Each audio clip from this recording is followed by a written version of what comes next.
Nazywam się Piotr Czaban i witam Was na kanale Czaban robi raban. Miałem opowiadać o muzyce i przyrodzie. Jednak od 2021 roku informuję głównie o kryzysie humanitarnym, który nadal trwa. I dzieje się tu, gdzie mieszkam, czyli na Podlasiu, na pograniczu polsko-białoruskim. Czasami poruszam też inne, ważne dla mnie tematy. Wszystkie moje publikacje powstają dzięki wsparciu patronów na portalu patronite.pl/Czaban robi raban. Jeżeli uważasz, że to, co robię, jest ważne, dołącz do tego grona. Z kolei stawiając mi wirtualną kawę na portalach Subpi i Buy Coffee, stawiasz na niezależne dziennikarstwo. Dodaj komentarz, zasubskrybuj ten kanał, włącz powiadomienia. Wszyscy? Stawiła się również publiczność. Proszę Państwa, zwracam się do stron w tej chwili. Czy jakieś wnioski formalne, które uniemożliwiałyby rozpoznanie sprawy w dniu dzisiejszym? Pani prokurator? Obrona? Przewodniczący zatem zarządził rozprawę przerwaną prowadzić w dalszym ciągu w tym samym niezmienionym składzie. Do sprawy wpłynęło zgłoszenie organizacji społecznej Obserwatorium Wyborcze i pan Marcin Skubiszewski, który złożył zgłoszenie ze statutem stowarzyszenia, wskazał, że interes społeczny, który stanowi podstawę niniejszego zgłoszenia, to obrona zasady nullum pena sine lege i ściśle z nią związanej zasady ścisłej interpretacji przepisów prawa karnego materialnego, obrona praw cudzoziemców do ubiegania się o ochronę międzynarodową oraz obrona cudzoziemców przed nieludzkim i poniżającym traktowaniem. Proszę zająć miejsce. Dobrze. Chciałbym złożyć stanowisko w formie pisemnej w niniejszej sprawie. Bardzo proszę.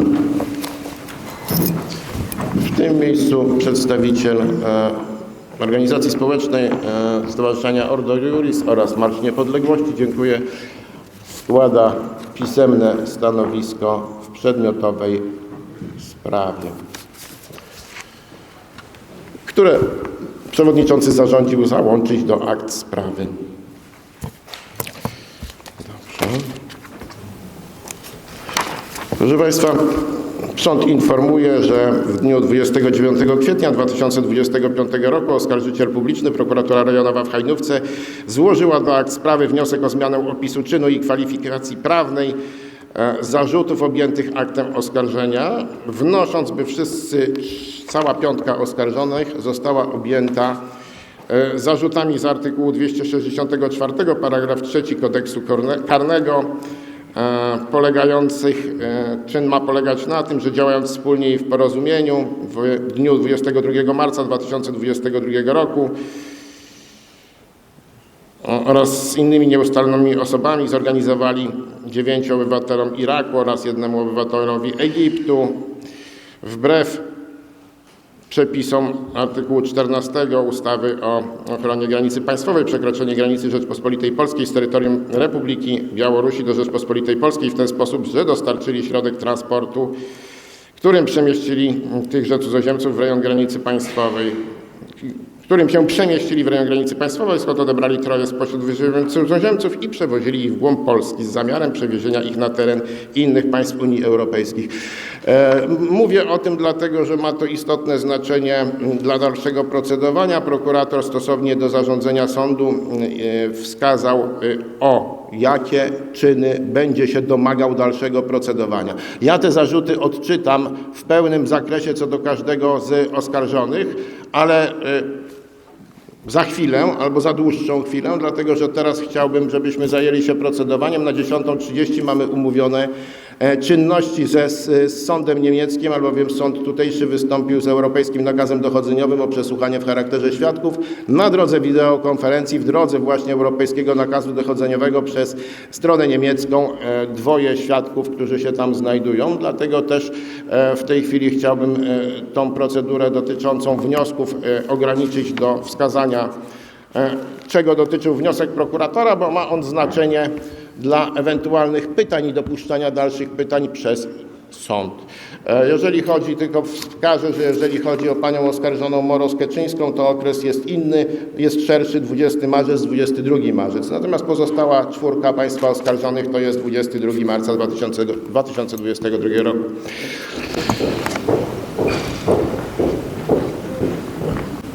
Niech pani weźmie głęboki oddech i tak strasznie się nie stresuje. Nic złego takiego się tutaj nie dzieje. Sąd postanowił w trybie artykułu 357 paragraf 1 Kodeksu Postępowania Karnego udzielić zgody przedstawicielom mediów na rejestrowanie obrazu i dźwięku z przebiegu niniejszej rozprawy z zastrzeżeniami, o których w trakcie rozprawy będę mówił. W chwili obecnej możecie państwo rejestrować przebieg rozprawy w zakresie wideo i audio. Sąd panią zwolni z konieczności złożenia zeznań, ale to zwolnienie dotyczy tylko pani siostry. Jest jeszcze 4 innych oskarżonych, co do których pani prawo do odmowy złożenia zeznań nie przysługuje.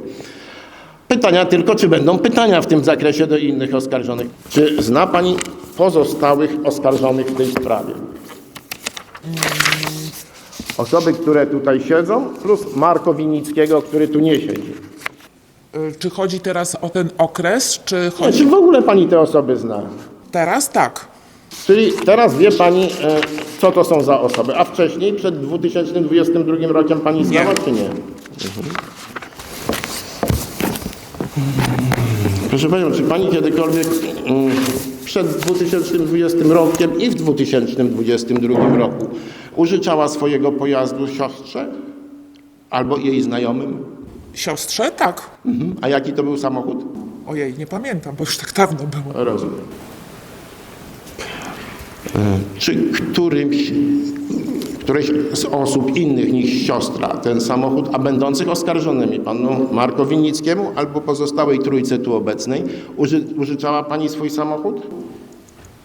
Nie. Nie. A jaki samochód w ogóle pani użyczała? Jeżeli pani komukolwiek użyczała, to samochód jaki? Jakiej marki? Znaczy ja mam... I tego samochodu nie użyczałam. Rozumiem. Dobrze. A pozostałym oskarżonym pani w ogóle nie mówimy, nie pytam o pani siostrę, bo pani siostra jest wyłączona z tego przesłuchania. Pytam o pozostałych. Nie użyczała pani żadnego samochodu. Pani prokurator, pytania? Czy przemieszczała się pani tym samochodem kiedykolwiek w kierunku granicy z Republiką Federalną Niemiec? Nie, do Warszawy. A czy posiadała pani kiedykolwiek telefon marki Huawei P20? Nie. Huawei P20 nie posiadała pani takiego telefonu? Dziękuję bardzo. Obrona? Dziękuję. Wysoki Sądzie, nie mam pytań. Bardzo pani dziękujemy za przybycie do sądu, poświęcony sądowi czas. Proszę państwa, sąd informuje, że w trakcie przerwy między rozprawami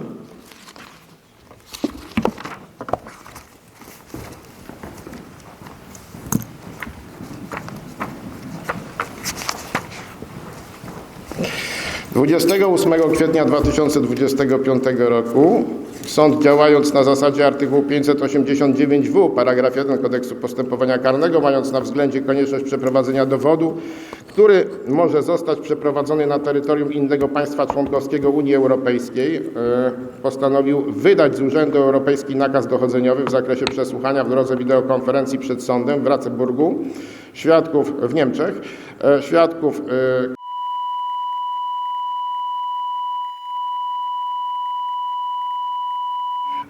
To postanowienie zostało wydane 28 kwietnia 2025 roku. Zostało skierowane do wykonania. Strony zostały powiadomione. Zażalenie na tego typu postanowienie ustawowo nie przysługuje, dlatego też po prostu zostały strony powiadomione o wykonaniu. Strona niemiecka, proszę państwa, poinformowała sąd, że jak już sąd wydał europejski nakaz dochodzeniowy, że przystępuje do realizacji tego europejskiego nakazu dochodzeniowego.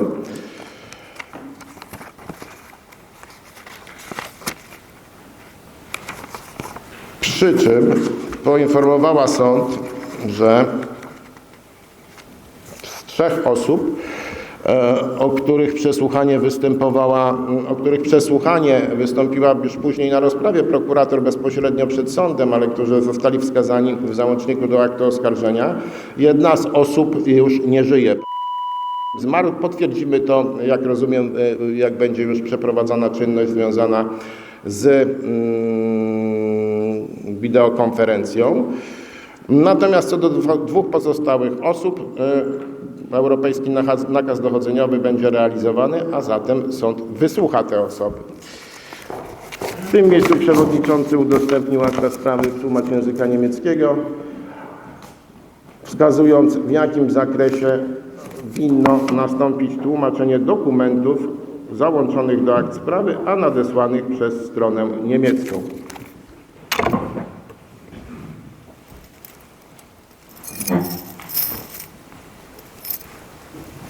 Uczestnikom postępowania i osobom trzecim zabrania się nagrywanie, zapisywanie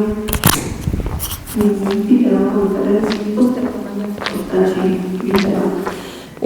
Wskazuje się równocześnie na konsekwencje karne naruszenia nietykalności słowa zgodnie z paragrafem 201 Kodeksu Postępowania Karnego. I w szczególności wskazuje się na to, że podlegają karze wypowiedziane słowa, które nie powinny być upublicznione. Proszę Państwa, sąd niemiecki wykonujący europejski nakaz dochodzeniowy poinformował o tym, o czym Państwo słyszeliście. Strona niemiecka, Republika Federalna Niemiec ma bardzo restrykcyjne przepisy prawne dotyczące ochrony wizerunku i w związku z powyższym sąd poinformował, ja wczoraj jeszcze się zwracałem, jak interpretować to zastrzeżenie. Sąd niemiecki poinformował, że czynności, które będą realizowane i przekaz obrazu i dźwięku z przesłuchania świadka musi być wyłączony z rejestrowania przez strony, czyli jeżeli ktokolwiek ze stron coś rejestruje, to wyłącza obrazu i dźwięku. Jednocześnie za chwilę powiem kiedy, ale też nie będzie możliwości, że przedstawiciele mediów będą rejestrowali przebieg przesłuchania świadków. Także bardzo proszę o to, żeby dalsza rejestracja już w tym momencie nie istniała. Wrócimy do rejestracji po przesłuchaniu świadków. W tym momencie sąd przesłuchał w trybie telekonferencji dwie Kurdyjki. Matkę i 20-letnią już dziś córkę. Łączyły się z sądu w Niemczech, gdzie dotarła rodzina. Okazało się, że niedawno zmarł tam ich mąż i ojciec. Ten, który według kobiet wszystkim się zajmował i je chronił. Złamana bólem po stracie męża żona niewiele pamiętała z wydarzeń na pograniczu. Zresztą wówczas chorowała. Ale córka, która w 2022 roku była jeszcze niepełnoletnia, teraz zeznała ważne szczegóły. W przesłuchaniu brał udział tłumacz z języka farsi. Jestem dziewczyną w dodatku młodą, tata o niczym mnie nie informował. Nawet w obawie o moje życie. O wszystkim decydował. Podjął decyzję i nie było dyskusji, wszyscy musieli jechać za ojcem. Decyzją taty było pozostawienie Kurdystanu raz na zawsze. Obojętnie jakie miejsce na ziemi. Byle z dala od Kurdystanu. Młoda Kurdyjka przyznała, że motywację ojca poznała dopiero gdy byli bezpieczni. Po przyjeździe do Niemiec tato wyjaśnił powody ucieczki. Musiał oddać siłą swoją córkę starszemu mężczyźnie za żonę. Nie wiedziałam o tym. Dopiero jak dotarliśmy do Niemiec, tato wszystko powiedział, że chciał mnie chronić. Rodzina na długo utknęła na granicy polsko-białoruskiej. Próbowała przekroczyć ją co najmniej 2 razy, ale się nie udawało. Przez 3 miesiące byli przetrzymywani w tymczasowym obozie w Bruzgach na Białorusi, gdzie panowały warunki urągające ludzkiej godności. Mieszkaliśmy w hangarze wojskowym, woda była w wiadrach, jedzenia praktycznie nie było. Zeznawała świadkini. Sąd odczyta po kolei zarzuty, które dotyczą wniosku prokuratury i poszczególnych oskarżonych. Jeżeli chodzi o pana Mariusza Chyrzyńskiego, wniosek dotyczy zmiany opisu czynu i kwalifikacji przez przyjęcie o to, że w dniu 22 marca 2022 roku na drodze publicznej między Starym Masiewem a Narewką województwa podlaskiego, działając wspólnie i w porozumieniu z Kamilą Jagodą Mikołajek, Joanną Agnieszką Humką, Marko Sebastianem Winickim, Ewą Moroskeczyńską oraz innymi nieustalonymi osobami, Zorganizował 9 obywatelom Iraku oraz 1 obywatelowi Egiptu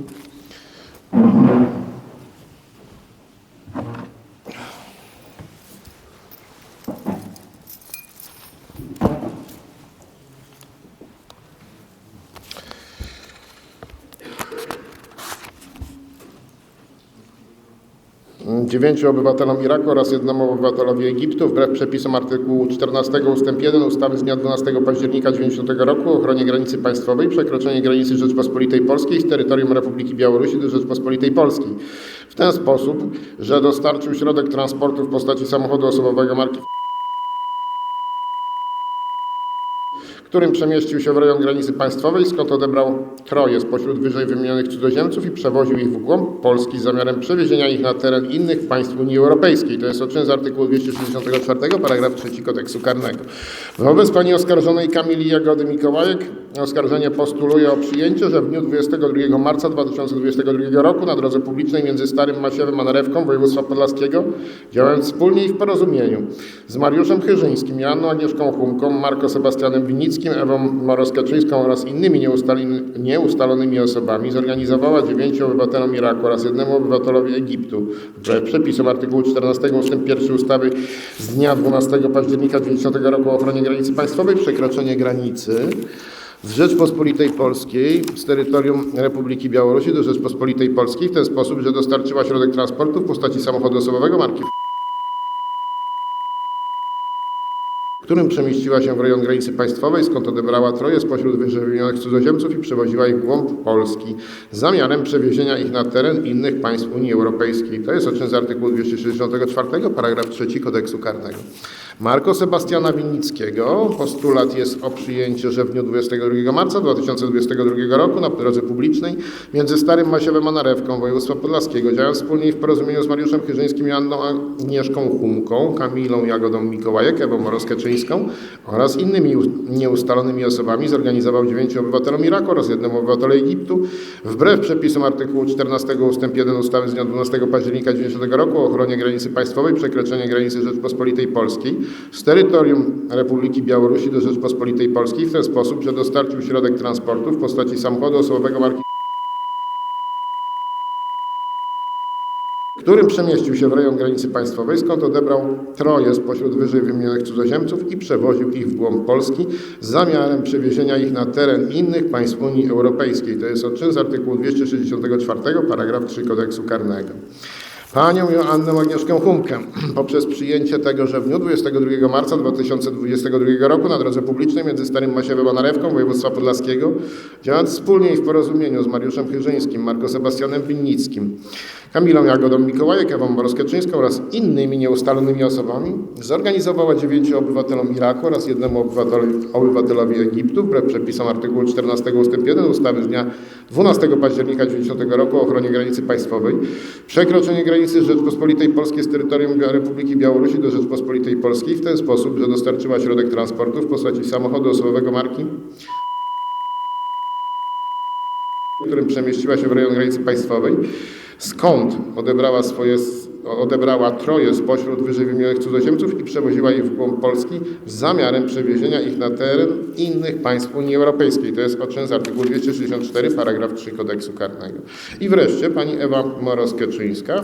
W zakresie pani oskarżonej prokuratura postuluje przyjęcie, że w okresie od 20 marca 2022 roku do dnia 22 marca 2022 roku w rejonie miejscowości Stare Masiewo oraz innych nieustalonych miejscach powiatu hajnowskiego, województwo podlaskie, działając wspólnie i w porozumieniu z Mariuszem Chyrzyńskim, Marko Sebastianem Winnickim, Kamilą Jagodą Mikołajek, Joanną Agnieszką Humką i innymi nieustalonymi osobami, zorganizowała 9 obywatelom Iraku oraz 1 obywatelowi Egiptu wbrew przepisom artykułu 14 ust. 1 ustawy z dnia 12 października 1990 roku o ochronie granicy państwowej, przekroczenie granicy Rzeczpospolitej Polskiej z terytorium Republiki Białorusi do Rzeczpospolitej Polskiej w ten sposób, że instruowała cudzoziemców na okoliczność zatrzymania przez polskie organy ścigania, umieściła w tzw. obiekcie tymczasowym w nieustalonym miejscu, a nadto zapewniła środki transportu w postaci samochodu osobowego marki,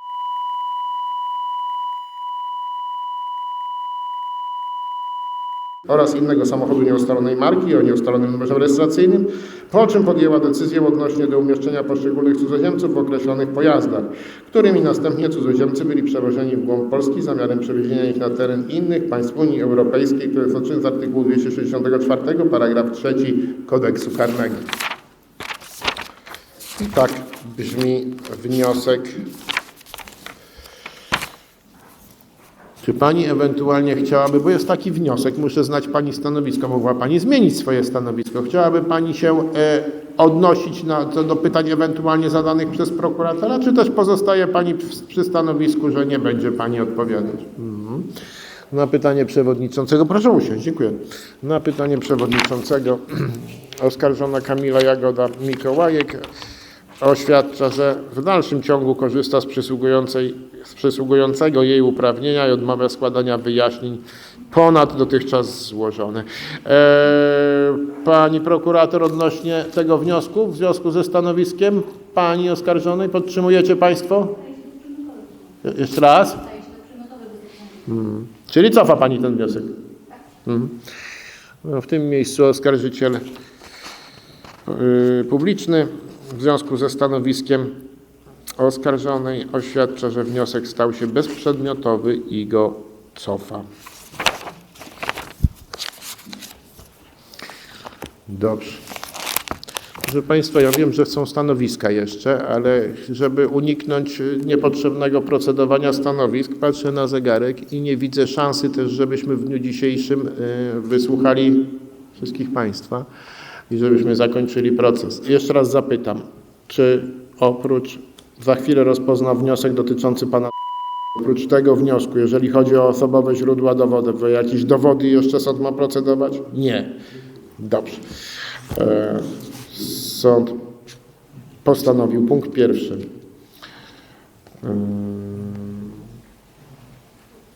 Działając w trybie artykułu 368, paragraf 1 Kodeksu Postępowania Karnego, uwzględnić wniosek dowodowy o przesłuchanie w charakterze świadka pana i wezwać go na termin rozprawy, który będzie wyznaczony jako termin rozprawy przerwanej. Dzisiaj jest 14. Rozprawę w dniu dzisiejszym przerwać na termin 25 czerwca 2022 roku, godzina 10, sala ta sama i ten sam sąd, czyli sala numer 4 Sądu Rejonowego w Białymstoku. O terminie rozprawy przerwanej strony są powiadomione. Również należy przyjąć, że powiadomiony jest pan Marko Winnicki, bo ustawa mówi, że w okresie przerwy oskarżony powinien sam zadbać który nie bierze udziału w rozprawie, sam powinien zadbać o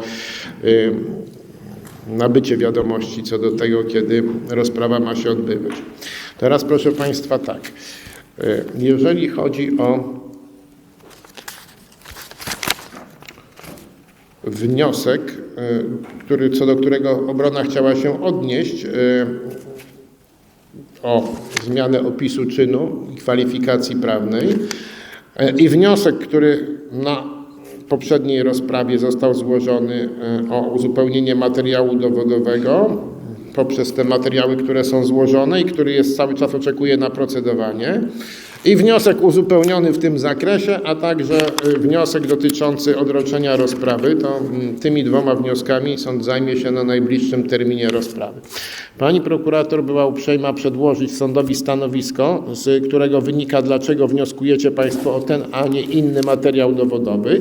Natomiast ja tutaj już nie wydaję zarządzenia. Natomiast oczekuje pani prokurator w terminie 14 dni, to jest do dyspozycji prokuratury, ja się z tym materiałem zapoznałem, aczkolwiek mówiąc o tym, czego sąd oczekuje na poprzedniej rozprawie, o tym mówiłem, natomiast w zarządzeniu się to nie znalazło.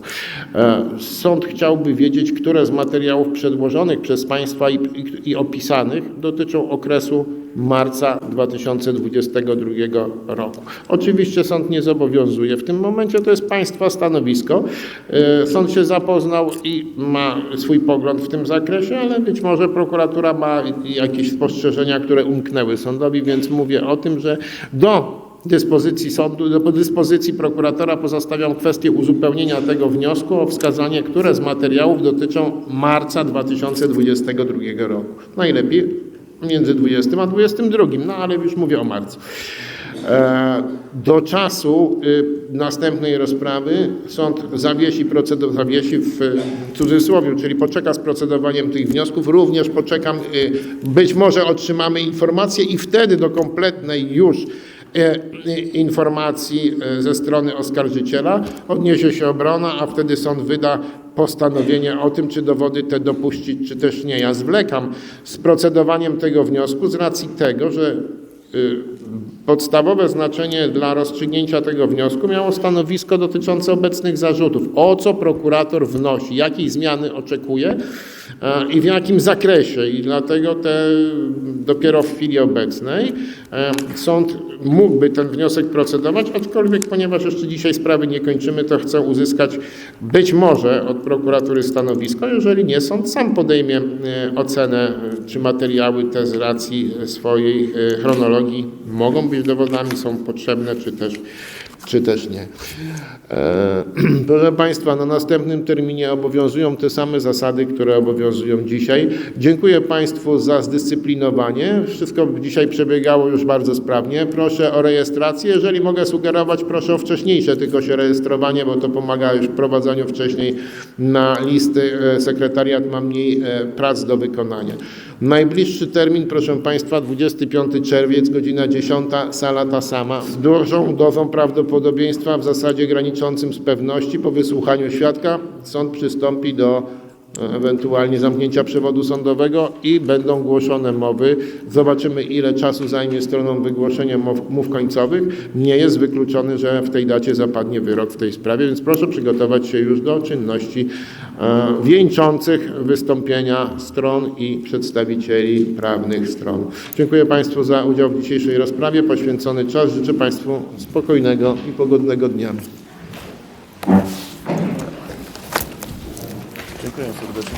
Mądrego bardziej dodać, czy ważnego.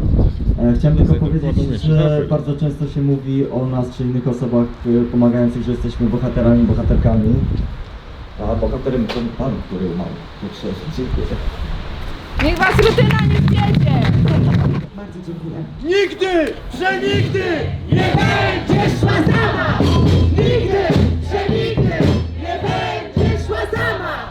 Nigdy, przenigdy nie będzie szła sama! Nigdy, przenigdy nie będzie szła sama! Nigdy, przenigdy nie będzie szła sama! Nigdy, przenigdy nie będzie szła sama! Nigdy, przenigdy nie będzie szła sama!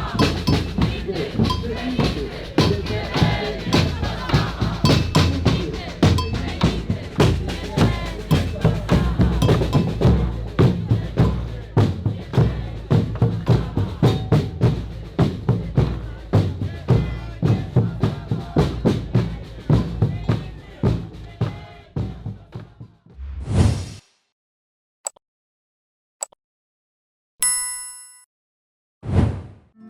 Programy takie jak ten mogę realizować dzięki wsparciu moich patronek i patronów. Dołącz do tego grona na patronite.pl/Czaban robi Raban. Ten kanał możesz wspierać na portalach subpi.pl i Buy Coffee. Szczegóły w opisie filmu. Aktualne wiadomości z pogranicza polsko-białoruskiego, reportaże i rozmowy znajdziesz na stronie czabanrobiraban.pl. Powstała dzięki wsparciu programu grantowego Media Lokalne na rzecz Demokracji Journalism Fund Europe. Napisy do materiałów wideo na kanale Czaban robi Raban tworzy Fundacja Technologie dla Ludzi. Dziękuję za wsparcie Joannie Klimowicz, Małgorzacie Rycharskiej, Fundacji Wolno Nam i Stowarzyszeniu Ku Dobrej Nadziei. Oprawę muzyczną moich reportaży zapewnia Studio Soho Film i Multimedia z Poznania. twórca kanału Czaban robi raban, nagrodzony diamentem Patronite i wyróżnieniem Fundacji Polkul. Piotr Czaban, dziennikarz, obywatel roku 2023.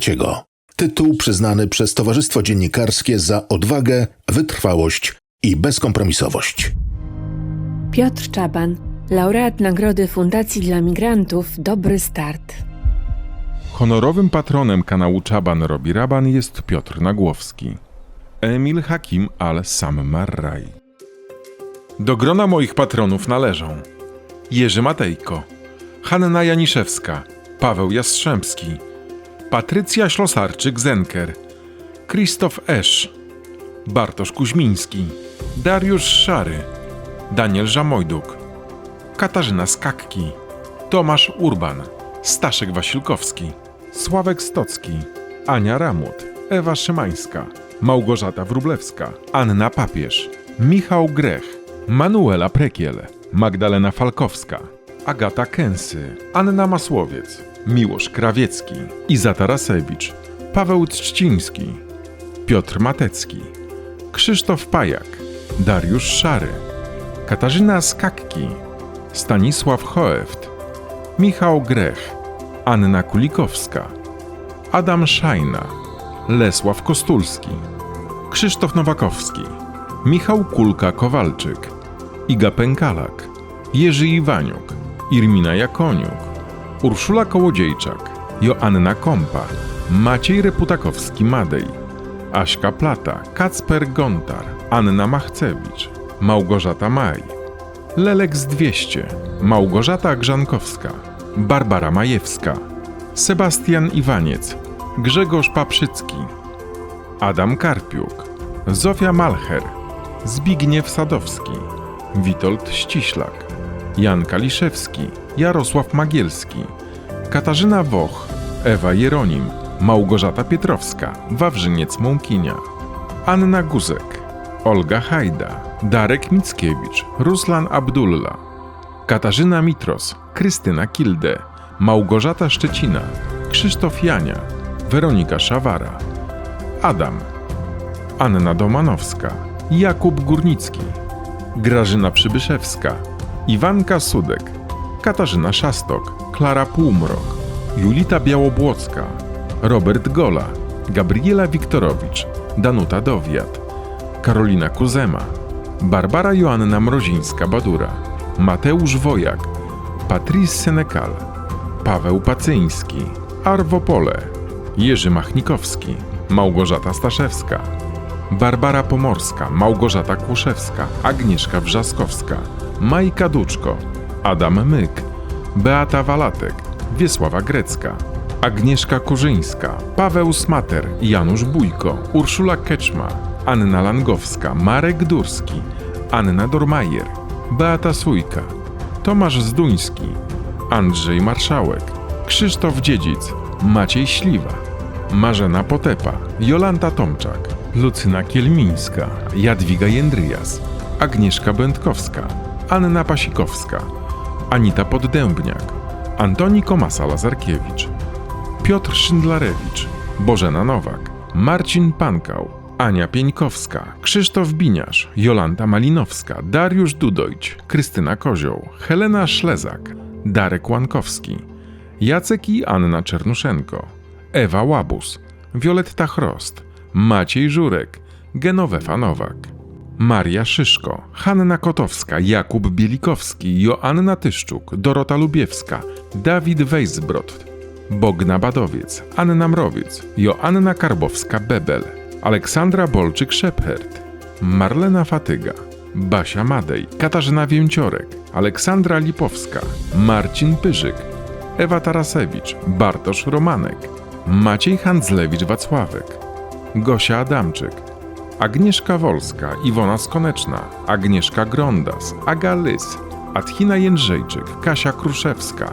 Magdalena Babral, Karolina Górecka, Tomasz Białecki, Basia Andrysiak, Paweł Podkościelny, Dariusz Grochal, Krystyna Ostrowska-Cichocka, Katarzyna Pasek, Ola Okońska, Agata Sulikowska-Dejena, Dorota Gabała, Agnieszka Laska, Ania Rabczyńska, Monika Uziębło, Małgorzata Majewska, Anna Mazan, Ludmiła Śliwieńska, Wiola Hitro, Maciej Jasiuczenia, Ewa Schmidt-Mendoza, Marita Adamska, Anna Oryńska, Tomasz Czech, Magda Zielińska, Wojtek Buczyński, Joanna Przewłocka, Kryśka Zdziechowska, Marek i Magda z Torunia, Katarzyna Mielec, Agnieszka R. Jobda, Wojtek Trzciński, Michał Słowik, Justyna Rochon, Iza Brodnicka, Anita Głowińska, Katarzyna Sztop-Rutkowska, Agata Bonenberg, Gosia Drozd, Katarzyna Szatyłowicz, Tomasz Barczak, Magdalena Klemensowicz, Magda Czarkowska, Marta Wieszczycka i Ewa Wdowiak. W ostatnim czasie na portalach subpi.pl i Buy Coffee wsparli mnie Ewa Weber, Jolanta Czechyra, Tomasz Mańkowski, Magdalena Poremska, Grzegorz Sakowicz, Jolanta Stępień, Joanna Główczyk-Zubek, Ewa Gorący, Ewa Michalska, Małgorzata Sajkiewicz-Kręt i Agnieszka Wrzaskowska. Wszystkim Wam dziękuję z całego serca. Jesteście częścią redakcji Czaban robi Raban. Do usłyszenia i do zobaczenia.